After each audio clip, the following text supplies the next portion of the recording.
when I was at rock bottom, it was like in bed for 2 weeks straight. Like I was scared of everything and I had so much fear. But when I began to create that safety where I was and in my body and in my home, and then I started expanding from that place, I started to realize like, hey, I can make any place safe if I feel safe here. Hey gang, I'm Nikki LaCroce, and today I'm sharing the mic with Kristen Butler. Kristen is the founder and CEO of Power of Positivity, a community with more than 50 million followers committed to living their best life. Kristen is also the author of the best-selling book, The Comfort Zone, as well as the 3-Minute Positivity Journal, and most recently, the 3-Minute Happiness Journal, which was featured in the Grammy gift bag, which is totally amazing. And while I could go on for quite a while about Kristen's tremendous accomplishments, I'm excited for Kristen to share more of her story and what ultimately led her to create the Power of Positivity community and these life-changing books. So welcome to the show, Kristen. Thank you so much, Nikki. I'm excited for our conversation. Yep. I appreciate it so much that you sent a copy of your book to me. I was really interested to kind of see what the format of the book is, because I've read a lot of, I've been very lucky to have many guests who have created memoirs or knowledge sharing books. And a lot of them actually happen to be sort of hybrids of those, which yours is as well. And I feel like that's so connective for people because it gives you the personal background, which sort of creates the narrative to give people the understanding of, why you're sharing what you're sharing and how you've learned what you've learned. But then you're also really intentional about asking people to, bring out a journal while they're reading the chapters, go through some of the exercises you have in the book and be engaged in the experience of consuming your book rather than sort of just trying to flip through it. And especially in the beginning when you're like, don't skip ahead, you might be tempted to, right? Like we'll get to all of the things. And so I really appreciated that you had this desire to not only put your story out there and share the information that you have that's so valuable, but to guide people in the journey of reading the book to make sure that they can get the most out of that. Is that something that sort of came together as you were establishing what you were going to write, or did you always see it as something that you wanted to offer with some sort of practical application? I'm so action oriented because that's how I changed my life. And we can read a book, but we're not going to see the transformation unless we're reading it repetitiously or we're taking action. And someone can tell you their journey, but you're not going to change unless you know your own journey and you go within and you get to know yourself really well. So I love journaling for that fact. And I've been journaling since I was a kid. And so I'm like, I'm going to encourage them to journal, whether they love to journal or they've never journaled before. Yeah. That's going to help them apply what they're reading. Yeah, well, that's a really good point too. My wife is definitely more of a journaler than I am. I'm sort of I guess you could call it journaling, but it's more like my Apple Notes, thoughts as they come to me or emotions as they come up. And it's really interesting to look back at the moments in my life, especially in the last few years, because I had left this really bad relationship. And in part of my journey of healing, I've gone back and kind of looked at things that I've written and being able to observe where I was in those moments and not only see how far I've come, but also understand myself better and look at who I was and how that actually impacted the way I showed up then versus now. And I feel like your story is really one of resilience and I want to say grit, but I actually don't really like that word because I think it has more of like a grind connotation to it. But maybe that's a good place to go with the conversation because part of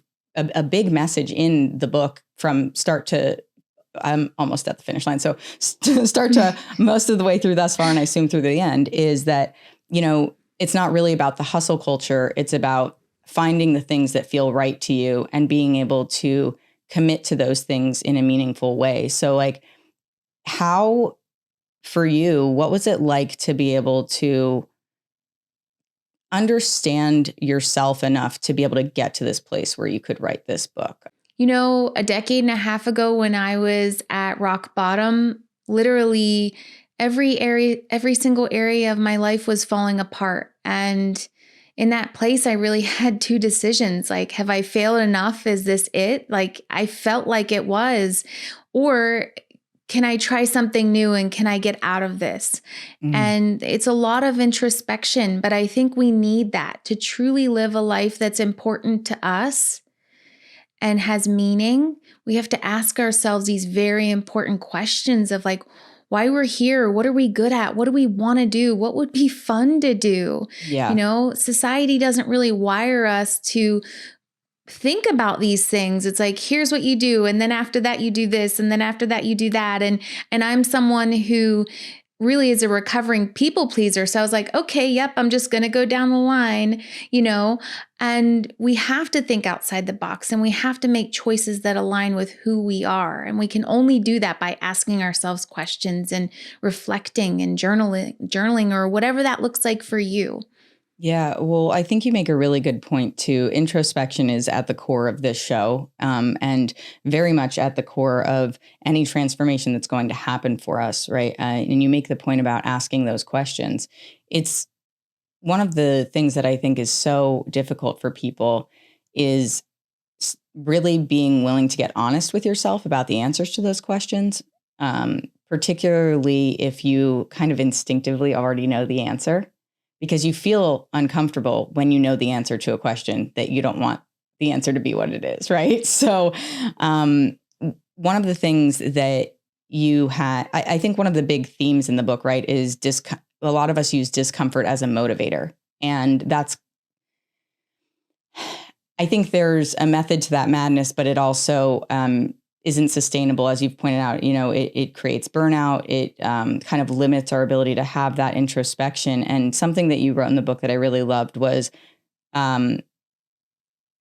pushing yourself outside of your comfort zone is a form of self-rejection. This is why when you insist on living outside of your comfort zone, you feel like you're losing yourself. Can you share a little bit more about like that philosophy for you and how that's, I guess, both played out in your life and also inspired you to make the change in your own life?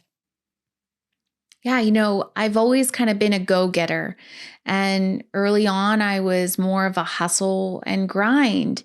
And I never really allowed myself to be comfortable. I shamed myself for comfort. And so, yeah, I'm trying to think about I had a really good point on that. And I was thinking, what was right before you asked that last question? You said a really good statement and it like sparked a light bulb. And then now I'm like, what was that? It was really good. I was like, oh yeah, that's it right there. I should have a running transcript next to me so I can. Yeah, that was so good. Back. Some of the words you were saying before the question, I was like, yeah, that's totally it. I'm sorry, I'm not going to be helpful. I think it was the quote. Yeah, no, it was the quote. And so when we're shaming ourselves, that it's a form of self-rejection.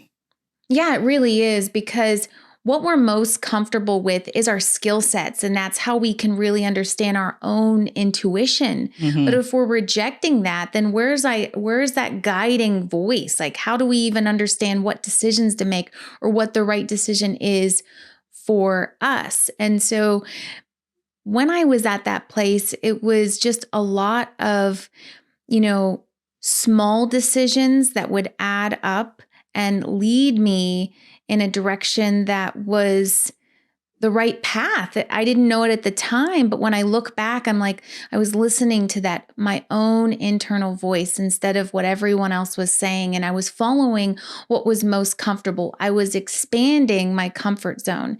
And before that, I was always shaming myself and saying, and in that, I literally was, you know, unhealthy, double the size that I am now, even more. My hormones were out of balance. Everything was a complete wreck. When I was at rock bottom, I just wasn't happy with my life. It was like, what was I trying to achieve? It didn't feel meaningful. It didn't feel purposeful. I wasn't making an impact necessarily. And I was carrying so much trauma that I thought I was just supposed to kind of stuff it down and ignore it. But really, I was supposed to deal with it and move through it. Mm-hmm. And so a lot of it is making those uncomfortable things comfortable, but it's a lot more comfortable to deal with something than to stuff it down And even if you're sad or grieving or whatever that is, embracing that in that moment and just allowing it to pass through is much better than stuffing it down, living with it, carrying this huge burden. And then when it all hits you, it's like, what do I do with this? Right? Totally. Well, and I love that you went there too. This is actually really interestingly relevant to the therapy session I had this morning, particularly around like dealing with my own trauma. And there were like a lot of rapid fire things that happened in my relationship with my ex that was then kind of capped with losing my mom in the same timeline really suddenly. And so there was no space in those moments to feel what I needed to feel. Like there was very much a survival mode situation happening, right? Like when there's a lot going on there, it doesn't matter, I think, how well adjusted you are, there's going to be a very innate human trauma response. And so I was dealing with it in terms of, okay, I would talk about it in therapy or share certain things with friends and family, but it was really objective.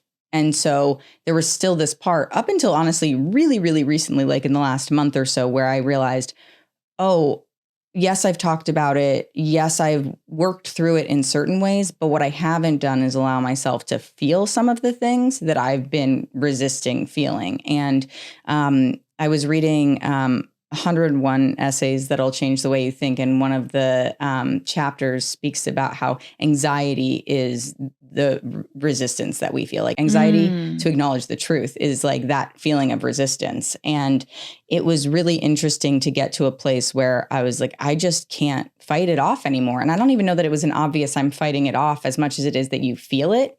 And to your point, once you know that, once you know what to look for in your own body, once you understand sort of your own responses, then it gives you more freedom to explore that with a sense of safety and trust within yourself. And I feel like that's something you really emphasize in the book and the content that you create, which is it's really important to feel, safe and connected, to be at peace. And that's something that just resonates so much with me. You had mentioned having, some of your responses and the way that you were moving through life being the result of trauma that you've experienced. Do you feel like you lacked trust in yourself to make the right decisions for you, or even to decide that you wanted to make the choices for yourself that led you to be a bit more of a people pleaser? Yeah, absolutely. I was operating from a survival mode. It was like, well, I don't want to, have to suffer like my parents did and, be poor and just all of that, all of the lifestyle habits that come with that. And I thought, well, I need to get out of that. And I can feel this burning desire inside that I am here for something bigger. And I just didn't quite understand. And so I was always operating in this survival mode, not really creating that space to heal and feel safe and feel comfortable, which is Right. so important. As a child, I almost never felt comfortable. And even when I went to school, I was teased, and it was just always experiencing discomfort. And so I wasn't necessarily growing. I needed comfort to create that space, to get to know who I am, why I'm here, what do I love to do, and then go from there, grow from there. We're always focused on growth, but we've got to heal before we grow. Yes, that's an absolutely brilliant point. And something that you said too that really made me think about the way that we use the words comfort and discomfort and safe and unsafe. And because we both had some sort of experiences, right, that kept us in survival mode, you're doing the best you can with what you have to maintain a sense of safety with whatever knowledge you have and resources. But at the same time, that's not the same type of safety that you get when you're healed. Or sorry, healing, I should say, because it's not like the sort of like progression of healing, right? Yeah, that's such a good point. It's interesting to think about how I feel really safe now, but it's a visceral safe that is like I've done work to find, as you, I think, say in your book, like home within yourself. And when you do that, it takes a lot of the power out of the external circumstances that typically dictate that feeling of discomfort and that feeling that we lack safety. It's like you said, you need to have that space to be able to heal and to move forward. But like, do you feel like there was maybe a turning point where that happened for you? As I began to prioritize feelings of comfort and expand from there, I was able to start going to the grocery store again. Because when I was at rock bottom, it was like in bed for 2 weeks straight. Like I was scared of everything and I had so much fear. But when I began to create that safety where I was and in my body and in my home. And then I started expanding from that place. I started to realize like, hey, I can make any place safe if I feel safe here. And it's really working on healing your nervous system, reminding yourself that you are safe. Sometimes your mind tries to tell you aren't safe or tries to come up with a scenario like this or that is happening and we've got to get out. So it's a journey that can take time and everyone's different, but it is trusting in the process, knowing that you're okay, even if there is an emergency situation that you're going to get through it. And I think mindset is really everything here, because if we don't mentally feel safe, we're not going to physically feel safe, no matter where we are, who we're around, or what we're doing. That's absolutely correct. I can say from my own experience where I was hypervigilant for a while, and just recognizing that you mentioned nervous system regulation. I feel like that's just so important. It's something that's really coming up so much more now. And I'm realizing, I just said this to my wife the other day, I feel like I assume that a lot of people know the things that I know, because I have gotten into the algorithm of, therapy and regulation and mindset, but not everybody's down that same rabbit hole. And so something that I feel is really great about a conversation like this is, people might follow your content and see, like, okay, positive quotes and things that you want to think about differently. And it's like you can expand on that into these other areas and really learn about, like, as you're saying, through your other content and through other creators, like what is at the core of those feelings that you're having and how can you cultivate that sense of safety and self-love. When you were speaking, I'm curious if you're open to sharing this. You mentioned, there were points where like you didn't even like want to go out because you didn't feel safe. Was there a particular thing that was making you feel unsafe? When I was, over 300 pounds, I didn't feel comfortable in my body. So I just didn't feel safe in my body.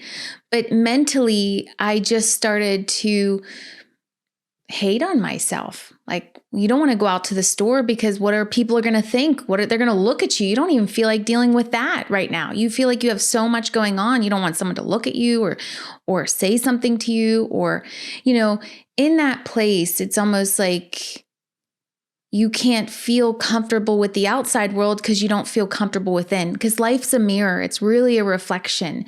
And even when someone might say something or do something to you and you feel triggered, there's something inside that's triggering that you need to deal with on your own. It might not even be that person. They might not even have said it in a way that would be triggering. And so I was just in a dark place feeling very triggered, but I was caring too much and holding on to too much. And I wasn't really honoring myself at all.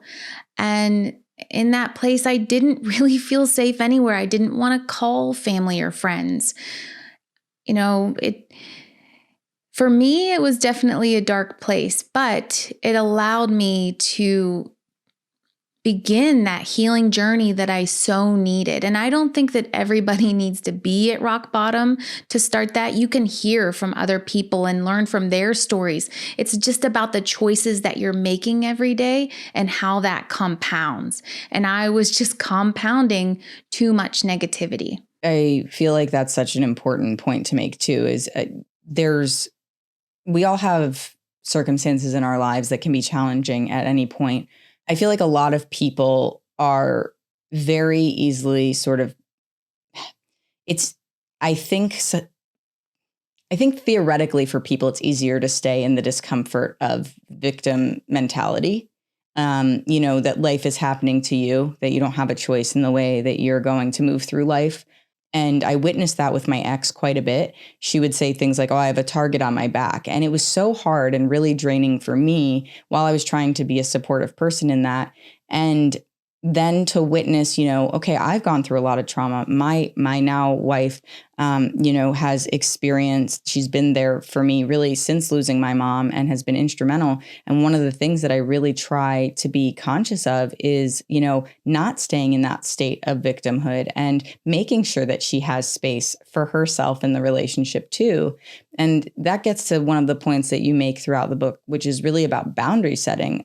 Because I think for us to feel safe, we need to be able to understand ourselves enough to know what's, sort of the window of tolerance, if you will, like what's the thing that we can handle, that we feel good about, that we're in our best mode. Where are we over or where are we dysregulated on the high end of things or on the low end of things? And boundaries are something that I, as an elder millennial, like, I don't think that we were really taught that well. Like, that wasn't something that was, maybe like little bits and pieces of things here and there, but the sense of, this is just the way that it is, or deal with it, was also, I feel like, a pretty common statement from at least my parents, and sort of generally the baby boomer generation.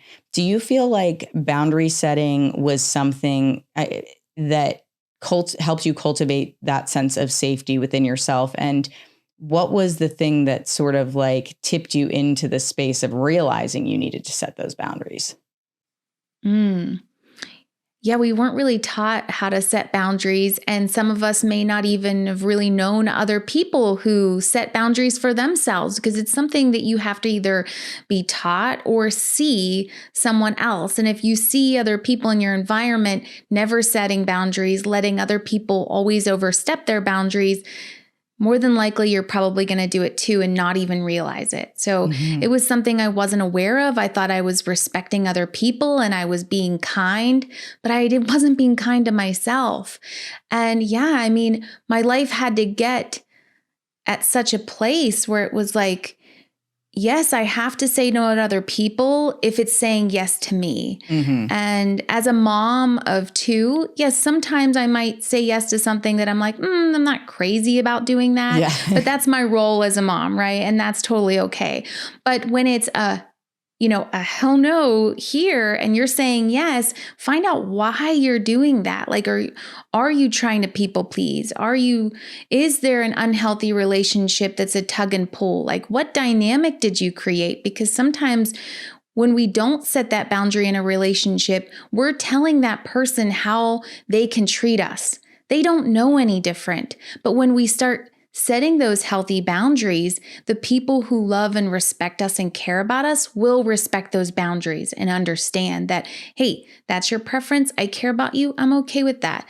If they're not okay with it, then you really have to question, like, what role am I in this relationship? How much do they care about me if they can't respect something that is very important to me?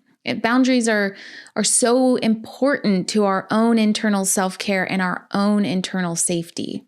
Yeah, I love that explanation, Kristen. And so I have like lots of notes that I took from your book that I thought were really wonderful. And one of the things that you said was that when you don't know what you want and need in order to feel safe, you can't communicate your desires to yourself or to others, and you won't be able to focus on creating experiences and relationships in your life that are in alignment with your own sense of safety. And I feel like you pinpoint right there so perfectly the fact that maybe it wasn't modeled to us, maybe we weren't taught it, but it's also, there's the accountability now that you've taken, that I've taken, and many other people have, to say, well, then I have to own my own experience and understand myself well enough to establish what those boundaries need to be, and respect myself enough to not only set the boundary, but to enforce that boundary.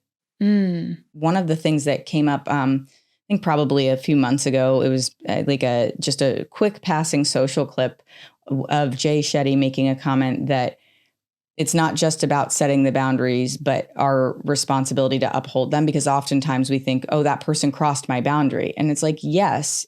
And did you let them? That simplifies it a bit, right? Like, there's always dynamics at play that I think complicate it a little bit, but it really sparked this self-awareness about, when I'm setting a boundary, am I consciously making sure that like I'm respected in this scenario? Because when I look at my last relationship, I feel like I set boundaries all over the place and those boundaries got bulldozed. And guess what? I said I'd leave and I didn't. That I would do something else and then I didn't. And so if we're not respecting ourselves enough to uphold those boundaries, how can we possibly expect somebody else to? Yeah, that's so good. It's so important because what we're allowing is what's going to continue, is what you were saying. And it's like, well, I was allowing that. And so it continued. So is the boundary even real? And the reality, no, you might be saying it, but they might not be taking you seriously. And that is hard to make that decision depending on the relationship, right? But ideally, we're hoping that both partners, depending on the relationship or friendship or, parental relationship, whatever it is, we've got to set these healthy boundaries. And otherwise, you have to create some level of distance or some kind of consequence. Because I didn't always like that word consequence, but life has consequences. And we do have to utilize that for our own preservation. Ooh, yeah.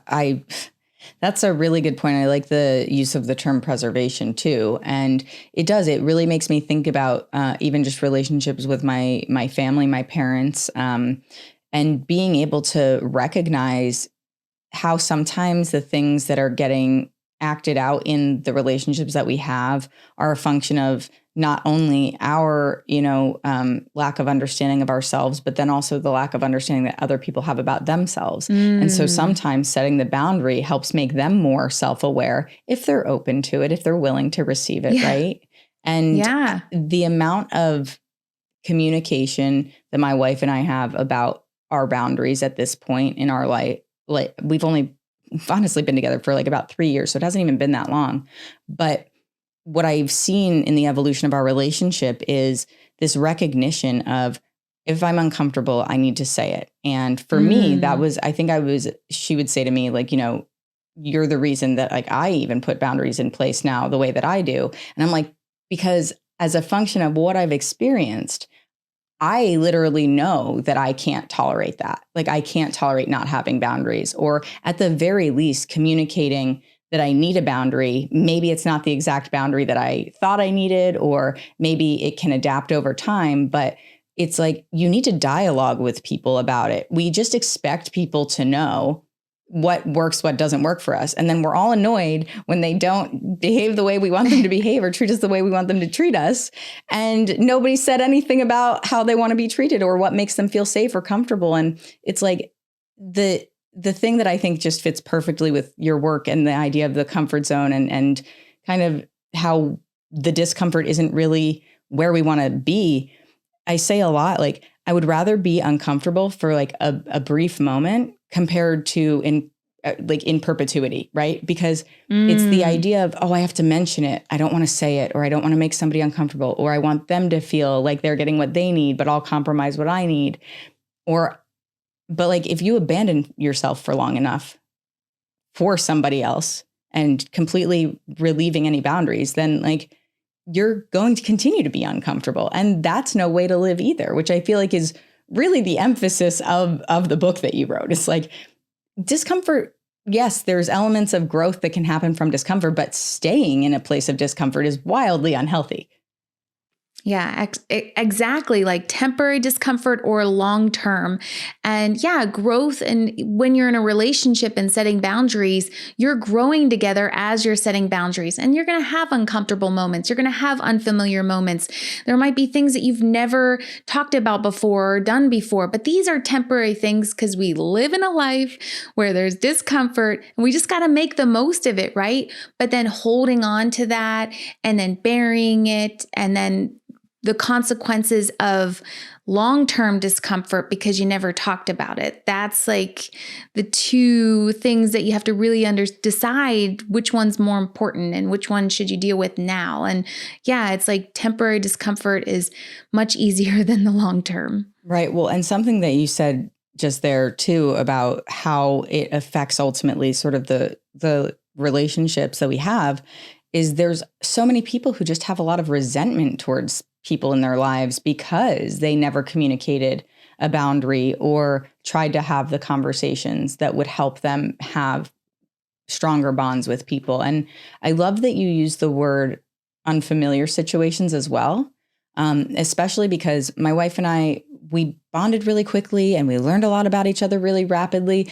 But then all of a sudden you realize like we've only known each other for a couple of years really. So something happens and you're like, whoa, okay, I guess we're dealing with this now, right? And so you're seeing these parts of yourself and each other for the first time. And something that I'm so grateful for is being with somebody who like we've established, okay, we have completely different styles of conflict resolution. So like, or not conflict resolution, conflict reaction. And when that happens, like we might go away and do the thing that we need to do for ourselves, but like come back and talk about it to try to figure out how do we get to a place that's more, at the very least, aligned and making sure that we understand each other. And then are there boundaries that we need to set? Are there things that we need to discuss that will help us like create a better dynamic for our lives? Because over the holidays, I was at home and dealing with a lot of family stress. My dad was in the hospital and we ended up having kind of a bit of like a falling out about how I was being really negative about a lot of things over the course of the last few weeks, but I didn't really know that I was like projecting this out there. And it came to a head at what I would say was the worst possible time for like just being, I was 3,000 miles in a country away and it just wasn't convenient. And so it was this feeling of like, what do we do right now? This is uncomfortable. We're far away. We can't solve it immediately. But it was we made sure we stayed on and had a conversation to kind of talk through things as best we could. And then it was like, and when I come home, like we'll figure out how to manage this better. But it gave us both space to sit with it and be like, okay, I'm not mad at you for communicating that you had this boundary. In fact, I'm sorry that I didn't know. And also her acknowledgement of I needed to tell you sooner and I just didn't want to put a burden on you. And I think we see boundaries as burdens to people sometime, but not setting a boundary is actually a burden to you and possibly also them in the long run. Yeah, no, absolutely. Communication is just so key in everything. And sometimes it's hard to have those tough conversations, but so much growth comes out of it and eventually security and safety. Yeah, well, that's a really good point too, Kristen. I mean, I feel like that type of security, the emotional safety is something that really can't be like it's a non-starter. Like you need it. You need the emotional safety. So something that I also really love about the work that you've done is speaking to the intentionality that's required to really make meaningful change in your life. And you've, as I said at the beginning, cultivated a community of over 50 million followers, which is just absolutely incredible. And I'm sure extremely humbling to just know that like that many people are impacted by what you're doing, especially because it's a community of positivity and really honing in on those parts of ourselves that need more exposure and kind of tender care from ourselves. What was it that inspired you to start Power of Positivity in the first place? Was that begun from your own desire to put something out there that would have served you in your own moments of need? Yeah, exactly. So 15 years ago, in June or July is when I started Power of Positivity. And after hitting rock bottom, it was a few years after, and literally every area of my life was changing. I mean, and it was small in comparison to what it is now, but when Facebook started Pages, I was like, well, I'm not going to make it about work, right? Because I was really into that work-life balance, and I still am. And I thought, well, what could I create that's more like hobby or something that's very important to me? And as I reflected on the past few years and the transformation, I was like, what is that one thing of all of it? Because I adopted so many new lifestyle habits, and it was like, is it my food? Is it my activity? Is it, my relationships? Like, what is it? And it was like, it's positive thinking, it's positivity, it's a positive lifestyle. And then Power of Positivity came out of that. And so I checked to see if there was a domain name and if anybody already had the business, because I'm not trying to take someone's business. And no one had it. And so it really birthed out of the desire to want to help the person that I was and where I was, because I didn't really have those tools then. And I didn't even understand at that time that I could get out of that place. Mm-hmm. And so I really wanted to help the people who felt stuck because I had felt just so stuck. Yeah. Well, I mean, I feel like that type of mission is exactly what we need people to be pursuing. And what was it like for you once you started to, create the content and expand the community? Like, what was it like for you to see that start growing? And I'm emphasizing the community side of it because this is something that on a personal level, I really admire about what you've done. The thing that I've noticed and part of, as I mentioned to you, like doing this rebrand with my podcast is I was so focused on creating the content and having the conversations because I love this, that it wasn't really going through my brain about how much I really was missing out on interacting with listeners. And that I'm at this point of, okay, well, I'm having these great conversations, but if I'm not sharing them with people in bigger, more impactful ways, bigger being like, more frequent or engaging on my own end, then like it's sort of like it sits there and it's in the confines of what the actual structure of an episode is. So can you share a little bit about like what it was like for you to build that community? And was this community something that you saw as sort of a vision from the beginning, or did that grow organically? I'm someone who does love solitude, but I also think we are wired for community. And a little backstory, like I just loved social media since I was like 14. Like, MSN, this just shows how my age, but MSN. I was like, well, if you're saying social media since you were 14, I'm like, shit, how old am I? Yeah. So like back then they had bolt.com and they had like advertised it to me and I was a teen and I'm like, oh yeah, meeting people from all around the world. I'm in this small town in Pennsylvania. Let's do this. And so here it's like, wow, I can get on this platform and meet people all around the world. And back then that wasn't even a thing. No. It was like the internet was creepy. What are you doing, Kristen? Yeah. And so I had made like Bolt Beauties back then. It was like a group for women to reflect on their inner beauty, not just the outer beauty, right? So I just loved creating communities and meeting people from all around the world. And so social media was just something I was super passionate about. So when I started Power of Positivity, I kind of already had that experience in building communities and connecting with people. And I knew that if I'm just friendly and engage with them and help and make an impact, that they're going to want to like stay and they're going to feel like this is a little family. And so that's really how it started. And I just knew that I wanted to make a huge impact. Like I would say, silly affirmations, like I'd love it to be as big as, Coca-Cola or Pepsi, like a everyday household name, and I was just very passionate and excited because I had experienced such a transformation that I'm like, anyone who's stuck needs this. Like they need to feel this kind of transformation. I was just, how it is when you first get into something and you're just like way overly passionate. You feel like everybody needs to know about it. Well, that's exactly what I was going to say. That's where I was. Yeah. Well, I think it's, it's interesting too, because when we are in that place, like you said, there's a novelty and a newness and an excitement about it. But I feel like what your community and the growth of what you've done shows, and even just hearing what you're sharing about your own life and your own journey, is that you can maintain that enthusiasm and that excitement for something when you really care about it. And that also really gets back to a lot of the points that you make in your book about like, we don't have to suffer for our entire lives trying to make something work that doesn't feel aligned to who we are. And it sounds like this was really from the very beginning quite aligned with you. And as an entrepreneur does, finding the domain and immediately was available. I think that's like, maybe divine timing and intervention where you were able to receive that and be like, this is your go ahead, go do it. Yeah. With the comment you made about like maybe these silly affirmations, I would say like it's not silly, right? Because for my own experience, I literally on my desk right now have 2 affirmations that I wrote the other day. All is well is one that really helps me because even when things are bumpy, I'm just like, it's fine. All is well, and just keep bringing myself back to center with that.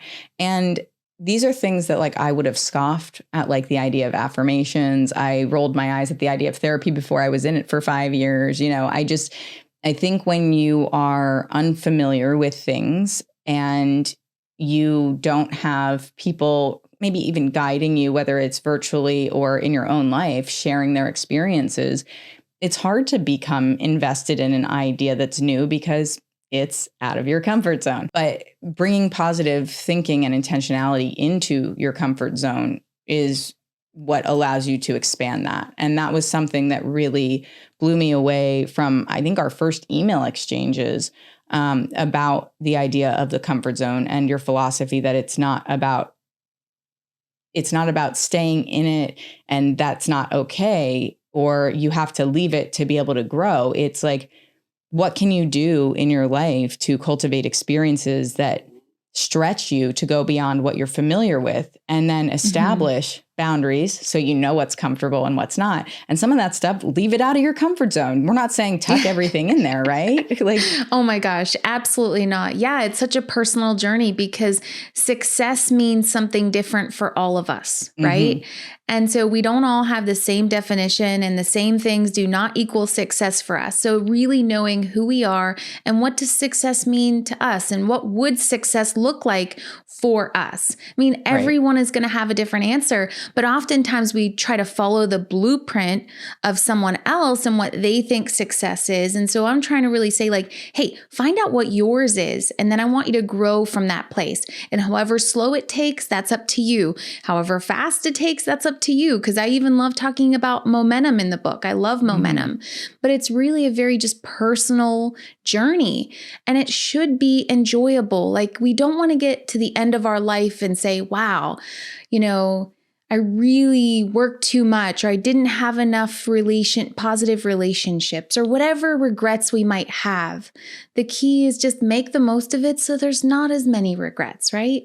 Well, I love that you brought that point specifically up, because I have a note about it, and I noted that it was on page 10 about that, on their deathbed, people don't wish that they had worked harder or more. And the reason that I had noted this was because I had lost my job, I think in like 2016. And my mom and one of my best friends were like, fight every urge you have to go immediately solve the problem and find a new one, because I graduated in the recession. And so I was like, had this fear of not having a job and being in the US and not having healthcare, and just like, the anxiety of, oh my God, the unknown, what's going to happen.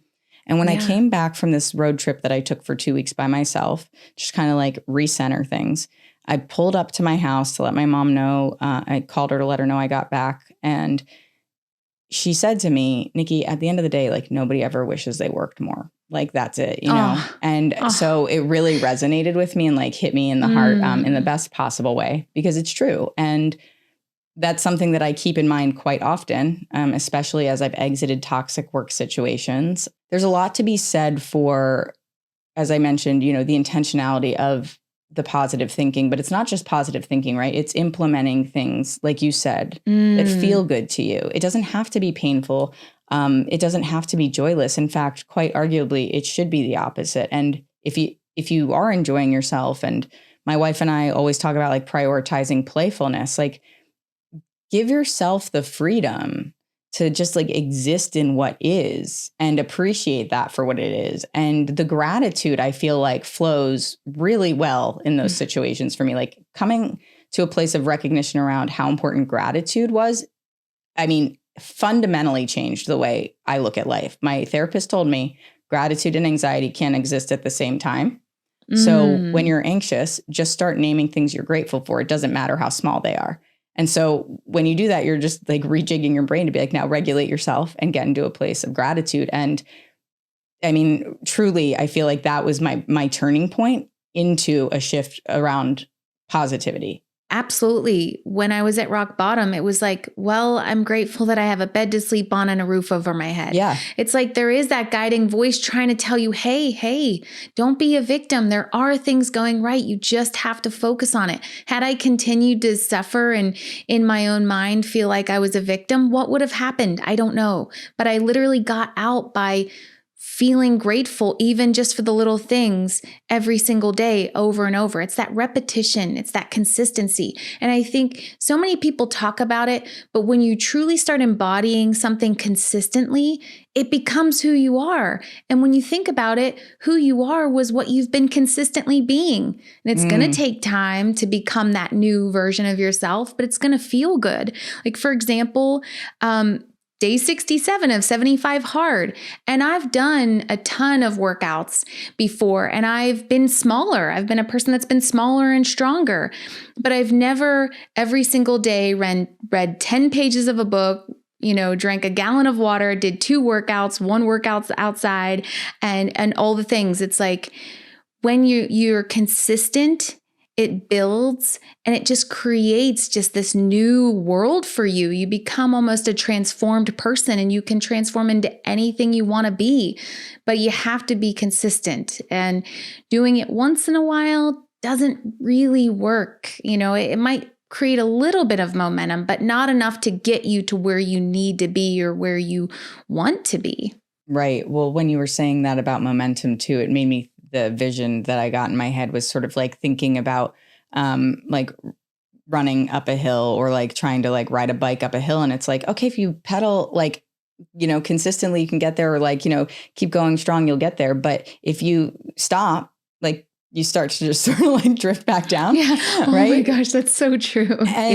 And so I feel like when I think about it like that, yeah, of course. I mean, momentum's super important, and something that I've been thinking about as we've been talking around positivity in particular, and getting to that place where it is the mindset. I'm curious what your thoughts are on the topic of toxic positivity, because I don't feel like the way that you're expressing what we should embody and how we need to find these parts of ourselves and go on these journeys. I don't think that that's toxic positivity, but people will say it's like, well, you just have to think positively, just think positively. And it's like, that's not what you're saying. You understand that it's not every single second of every single day is positive, because we're human. So can you share a little bit about how you strike that balance of like maintaining positive thinking? Yeah. But also like giving space to the other emotions that you have? Yeah. So power of positivity is really about a positive lifestyle. And to me, a positive lifestyle is moving through your emotions, understanding them, using them to guide you. So those negative emotions might be red flags. When I was at rock bottom, toxic positivity got me there. I just didn't realize it, because what was I doing? I was stuffing my emotions down. I was wearing a smile on my face. I was telling myself, you're going to get through this. It's going to be fine. Just keep going. And I was telling myself that as I just continued to just put trash in my body and get bigger and bigger and not feel good. So that was toxic positivity. I was wearing a mask. I wasn't truly happy, but it was when I was bringing up those emotions and then letting them out. They're not a guest in my home anymore. They're just kind of passing through. You're a visitor. Here's the boundary. You're going to leave. I understand you. Go ahead and go. And when we can guide our emotions and move through them and come back to positivity, come back to gratitude, because that's the true reality. But we can't ignore it. We're living in a world where there's tons of things that are constantly coming at us, and there's opportunity for a lot of pain, but we can't stuff it down. We have to move through it. And that's truly living a positive lifestyle. And also when you add in habits every day that can help you manage those emotions and those experiences better, it makes dealing with them much easier. I didn't have those kind of tools before I hit rock bottom, and I wasn't even aware of some of those things. So it felt much harder to even face them. So of course I was going to stuff them down because I didn't have the tools. I wasn't able to go to therapy at that time, or, try gratitude, because at least in my reality, that wasn't even a thing. So moving through them, just not letting them stay stuck, finding the positive, that's truly living a positive lifestyle. I really like the analogy that you gave, saying that you're not a guest in my home. Yeah. Do you feel like journaling was like one of the biggest things for you in terms of making that transformation and having that consistency, and gaining the perspective on the need for that consistency? Or was it journaling and a combination of other things? I'm I'm assuming journaling's in there just based on what you said. So like what tools have you used that you've found most effective, and how have they maybe evolved over the years as you've grown? That's a great question. Thinking about it, when I was a teenager, I was moving through my emotions a lot more journaling. I had lost my grandfather, who was almost like a father to me at 15. And thinking back, like I journaled so much. I wrote poetry. I got my emotions out in that way. But there's so many ways we can get emotions out. I'll go for a walk. Just that movement can move the energy out, because some things don't need to go into your mind and have reasoning, right? Like not every emotion needs to be overthought. Sometimes we think that we're like, okay, I don't feel like thinking about that and going through that right now. Sometimes just going for a walk, using that movement to move the emotion out is so important. If you can't do that and you're still thinking about it, journal or talk to someone that you feel safe speaking with, or talk to a therapist or a close friend or, a partner, whatever it is. I think there's so many different things we can use to kind of reflect. I also love solitude. I mean, nature to me in solitude, it's like that can just be such a healing experience as well. So I think there's totally just agree. So many things. It just depends on who you are, right? Yeah. Well, and I think to your point, throughout this conversation is that it's the ability to introspect and ask yourself the questions about like, what would help me in this moment. I agree with you completely on movement. Definitely, because as I've gone through therapy, I recognize, like where you feel it in your body. Like, what do I need to do? Do I need to actually go physically move and get it out? I have a hammock under my desk, and sometimes when I'm feeling overwhelmed, I just lay in it and swing back and forth to just like regulate my nervous system. I love that. The emotion code came to mind too. Did you ever see Dr. Brady Nelson, I think is his name? The emotion code, that those emotions are getting stuck in our body, and we either need to move through movement, journaling, getting a massage. There's just so many different ways that we can move it through. But I can't imagine, like when I was over 300 pounds, yeah, look at that. I was physically carrying all those emotions. Yeah, that's a really good point too. I mean, so now that you're in a place where you, obviously you've had a really great amount of success with Power of Positivity, the books that you've written and the impact that you're making. I mean, because it's like, yes, the numbers are incredible and there's no denying that. And I absolutely don't want to minimize it. But I think like you had said something earlier around, well, what would have happened if you had stayed in a state of victimhood? Well, there are 50 million people that would be living life differently in some way, probably, right? Like, so what you've done is cultivate a community of people who are able to see what you've done, the content you're putting out there, and between themselves, be able to see how much opportunity there is for this type of transformation. I mean, like, that was not a question, I guess. It was just more of a statement of fact that it's incredible to see how much community has been built around something where you've shed, the things that really held you back. Yeah, that was just so sweet. Whether that was like physically shedding the weight or emotionally shedding, pieces of your story that you didn't feel were aligned to you anymore. Is that something that you tend to think about when you consider your community, like how that ripple effect has manifested for people? I feel like I feel like that's just such an incredible thing to know that you've been able to offer that to people.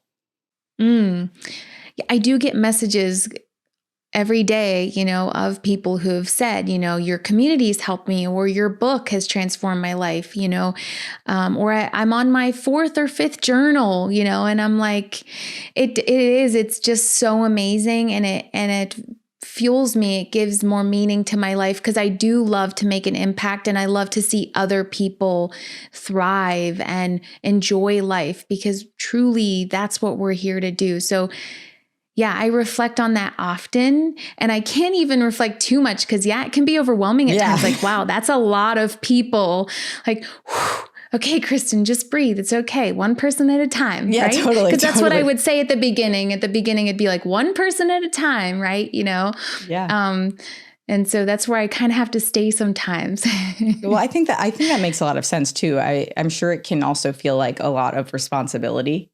Just knowing that there are people who are listening and watching and present for that. And it's interesting to think about how that can transform our perspective on things as well, because I'm very much, I think, similar to you in that I really want to make an impact. I want people to be able to feel the impact of these conversations and the outcomes of them and be able to help themselves in some way. And I'm in that stage of like one person, like that's it. That's all I'm happy for that. Something had happened a couple of weeks ago where a follower of my guest had actually posted how impactful this one episode was. And I just I literally cried. I was like, this is so meaningful to me that somebody felt so much from this that they wanted to share their experience of interacting with this conversation. And I feel like for the work that you're doing, and I don't even want to call it the work, the mission that you have to bring positivity to the forefront of the conversation is something that is not only essential for our individual well-being, but there's a collective healing that happens with that too. And with the state of the world being what it is, I feel like it's so much more important now for us to recognize that and start to peel back the layers of what's not working and start to build new things that do work for us, which is effectively kind of the summation of what you're saying in the comfort zone. It's at an individual level, what do we do to get ourselves there? And then imagine what can happen if we're all in that place. I mean, the possibilities are seemingly endless because you can see it as a microcosm in an individual person that then can proliferate and keep going and make the world an actually better, kinder place. Yeah, no, that's so well said. It's like that phrase, be the change you want to see. When you're in a darker place, and you don't really have much confidence in yourself, it's like, well, how could I be the change and how could I really change the world by changing myself? And it can feel like that. But truly, the ripple effect that you make within yourself is true. It's really a thing. When you start to change, you ripple out to the people that you know, and then they ripple out, whether you have a community or not. You can affect just the people in your household, right, or the people in your family or your neighborhood or whatever. And when you start to see that you're responsible for other people, at least for me, that helped me as well, because I want to help others. And so knowing you're responsible for yourself and others and the change of this entire planet, is transforming in itself, I think. Right. Oh, how could it not be? I mean, the thing that I think we just all get really mired down with, and you'd mentioned, really loving social media from kind of the get-go and seeing the value in that. There's the flip side of it. There's the dark side of it where people feel, lack of worth because they're following people that they feel, have a life that they want to have. And then why can't they have it? And so I do feel like a big part of making sure that we stay grounded in a sense of a positive lifestyle and build that around us is it is about what you put in, like you said, whether it's food, whether it's the things that you're telling yourself, whether it's the things you're allowing in from other people. You have to make the active choice to say, this is what I'm consuming today. This is what I won't allow in. And I feel like that in itself is a boundary, but it's also a way to really gauge what sort of balance you have. Because I can go down a news rabbit hole and be miserable for weeks. And I'm I'm not doing that. I'll keep myself up to date on the most essential things that I need to know. At the same time, recognizing that there isn't necessarily a lot of good that can come from, spiraling out about my love to hate things, it's that's not healthy. It's very easy to get consumed by the tragic things and the upsetting things that are happening in the world and feel connected to that under the guise of I want there to be change in the world. And it's but I'm just bitching about the fact that it's not better instead of putting positivity out there and trying to help change it. Yeah, no, absolutely. It's really about curating. When you were talking, curating just kept coming to mind, curating your life, curating your day. But yes, we live in a world of duality. So we're going to have disparity.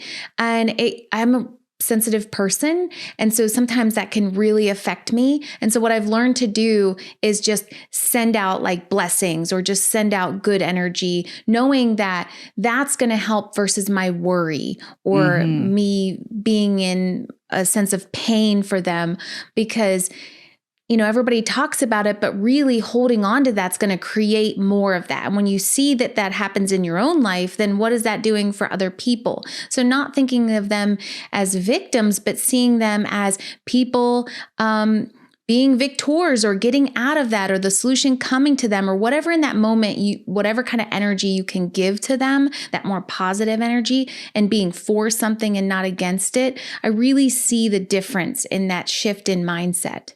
Yeah, that was beautifully stated. And I loved the point that you made about going from victim to victor. Like, that's just incredible. I feel like that's a mindset shift in and of itself, just hearing you say that, right? Like, and I think that that's also something that's super important as we're curating things in our life. And when we're putting content out there, these are the little life-changing moments that can happen in, 30 seconds or less, right? So you just don't know what's going to hit at the right time in the right way for a person or several people. And I think to know that the possibility exists to be able to impact somebody with something seemingly small, something very seemingly small, whether it's a small statement or a small act of kindness, whatever, like, you can change somebody's day, and changing that day can possibly change the rest of their life. Like, you literally don't know. So I feel like showing up with positivity and showing up with gratitude and showing up with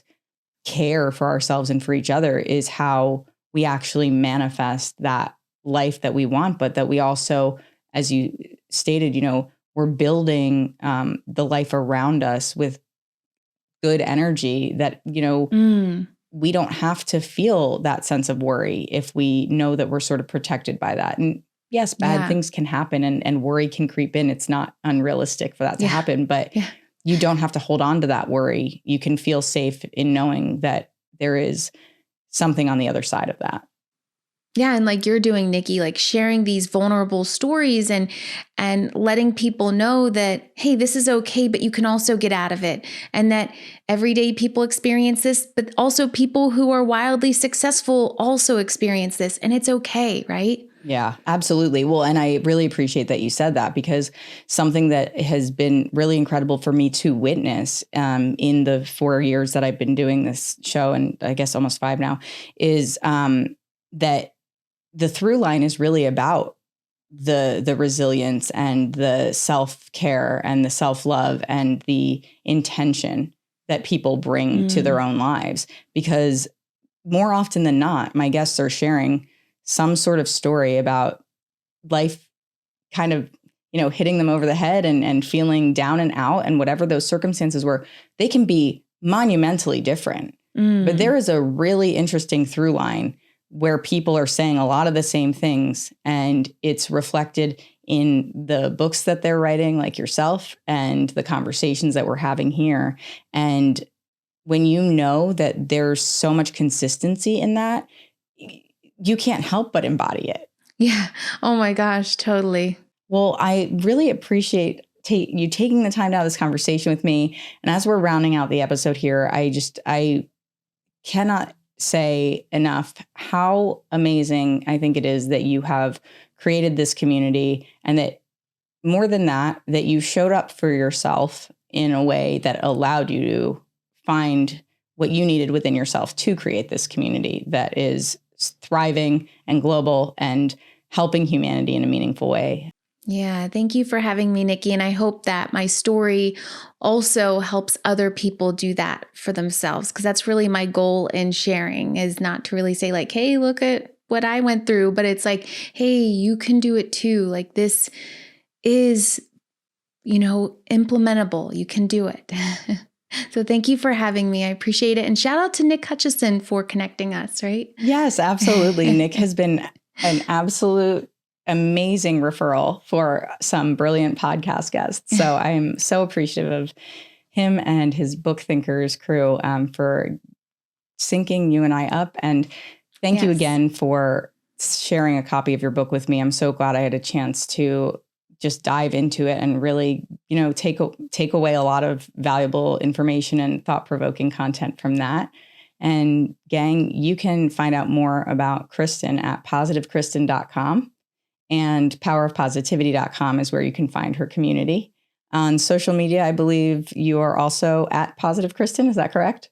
Yes, absolutely. And I love to update Instagram, right? Perfect. Well, is there anywhere else that you want people to find you, or any events upcoming that you want to let people know about? Yeah, my books are just on Amazon, right? Like, so if you really want to start implementing positivity, but you're not really sure how to start, my journals have exercises for 3 minutes in the morning and 3 minutes in the evening. So it's super easy to start implementing like right away. Yeah, and I will put links to those books in the show notes. And in the meantime, I just, again, appreciate you being here. And gang, that's all for this episode. We'll catch you on the flip side. Gang, thanks so much for joining me for this week's episode. I just appreciate your support, and it means so much to me that you tune in week after week.